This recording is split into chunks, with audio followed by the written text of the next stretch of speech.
Assalamualaikum warahmatullahi wabarakatuh. Perkenalkan kami dari kelompok 2 dengan anggota saya, Rishanavia, dan dua teman saya, yaitu Sheila dan Fitriani.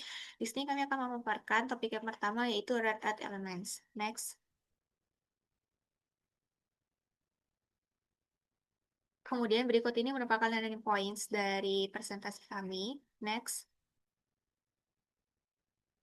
Logam tanah jarang merupakan rare earth elements atau unsur yang terdiri dari 17 unsur dalam tabel periodik dan meliputi 15 lantanida serta tambahan skandium dan yttrium. Disebut dengan tanah jarang karena ditemukan dalam konsentrasi yang sangat tinggi dan layak ditambang dan dibagi menjadi dua, yaitu LRE berat dan RE ringan. Next. Untuk lokasi dari RE itu terletak pada blok F, kemudian tambahan dari skandium dan yttrium itu termasuk karena memiliki sifat kimia yang sangat mirip. Next.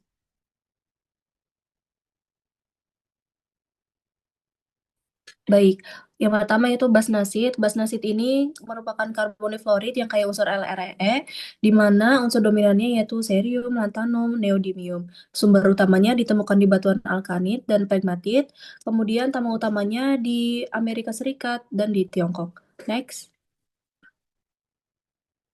Yang kedua ada monazit. Monazit ini merupakan LRE dan thorium, banyak dijumpai pada endapan pasir pantai. Unsur dominannya itu Ce, La, Nd, dan Th. Sumber utamanya pada pasir pantai, kemudian tambang utamanya di Brazil, India, Australia, dan lain-lain. Next. Xenotime. Xenotime ini merupakan unsur tanah jarang berat atau HRE. Unsur dominannya yaitu yttrium serta HRE seperti dysprosium dan erbium. Sumber utamanya ditemukan di pegmatit granit. Tambang utamanya di Malaysia, Indonesia, Tiongkok, dan Norwegia. Next. Lareted ion adsorption clay, di mana unsur ini tidak spesifik status nyawa, namun ia merupakan ion ReE yang mana terabsorpsi pada permukaan mineral lempung. Unsur dominannya yaitu ReE berat seperti Y, Dy, Er, dan Tb. Sumber utamanya yaitu dari pelapukan batuan granit dan tambang utamanya di Tiongkok. Next.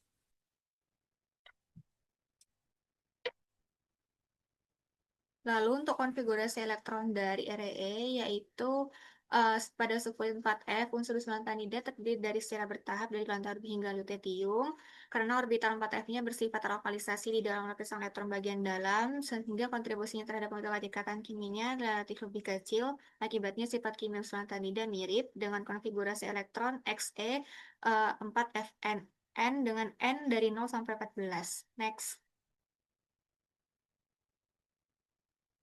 Kemudian berikut ini konfigurasi elektron dari setiap unsur lantanida. Next.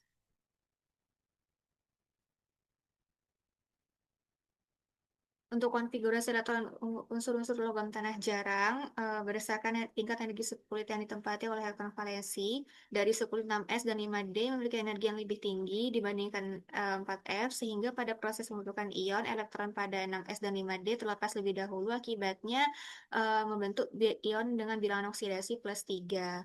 Contohnya di sini ada cerium dan europium dan yttrium. Next.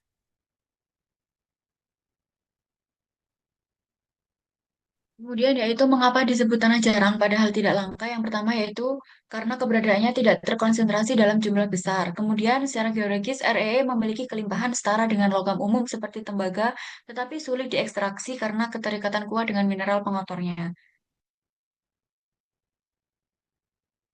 Bagaimana strategi Indonesia mengolah taling timah yaitu pemanfaatan kembali atau reprocessing.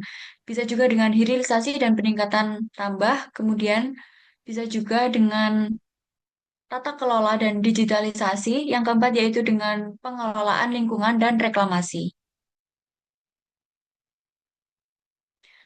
Contoh proses pengolahan tailing timah yaitu yang pertama karakterisasi tailing dengan mengambil sampel dari area bekas tambang untuk mengetahui kadarnya. Kemudian dilakukan proses pemisahan grafit dengan diolah kembali, kemudian pengolahan dan pemurnian atau smelting atau refining dengan mencuci smelting dan kemudian dilanjutkan dengan reklamasi dan pemanfaatan residu.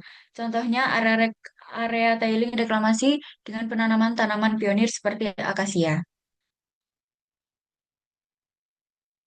Nah, berikut adalah Contoh proses pengolahan tiling timah yang dikonstruksikan dalam bentuk gambar. Selanjutnya itu topik yang kedua, yaitu tentang propilena, dimulai dari analisis perekonomian dari propilena. Nah, propilena merupakan alkena tak jenuh yang berfasa gas, tidak berwarna dan memiliki bau yang sama dan mudah terbakar, dihasilkan dari proses cracking minyak bumi. Next. Di mana mudah mengalami reaksi polimerisasi, adisi, dan oksidasi selektif. Next. Kemudian yaitu peran ekonomi propilena. Yang pertama, dianalisis dari perekonomian propilen, yaitu faktor pasar yang memengaruhi harga. Kemudian yang kedua yaitu teknologi produksi seperti steam cracking dan propan dehydrogenation. Kemudian yang ketiga yaitu bisa dianalisis dengan struktur biaya produksi dengan biaya free stock, kemudian kebutuhan energi yang sangat tinggi, dan katalis berkontribusi pada OPEX karena membutuhkan katalis yang berkala, kemudian investasi awal yang sangat mahal.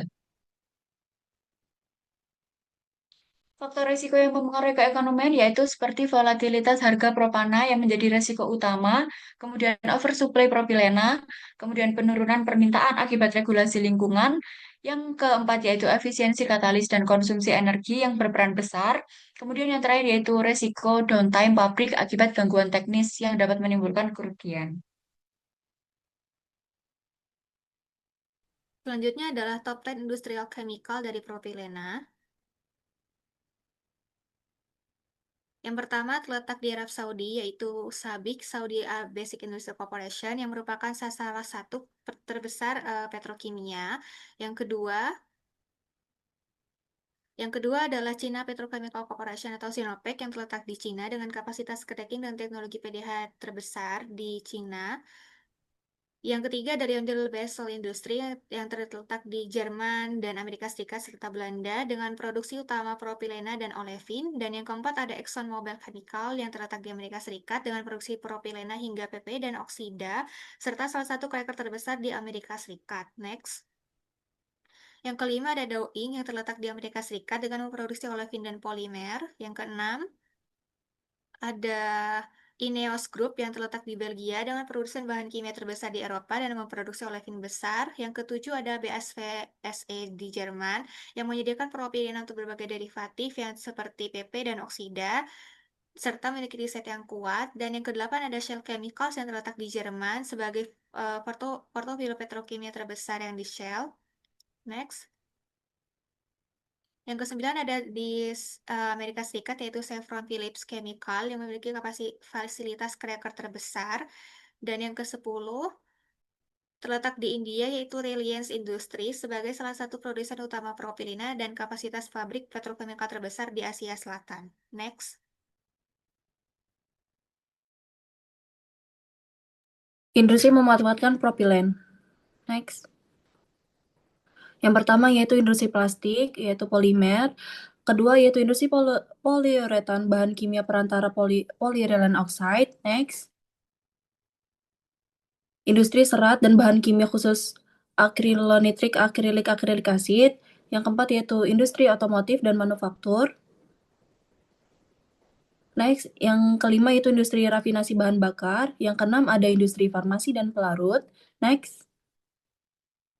Yang ketujuh ada industri konstruksi dan elektronik. Yang kedelapan ada aplikasi teknik lainnya yaitu welding, cutting gas, bahan bakar industri kecil.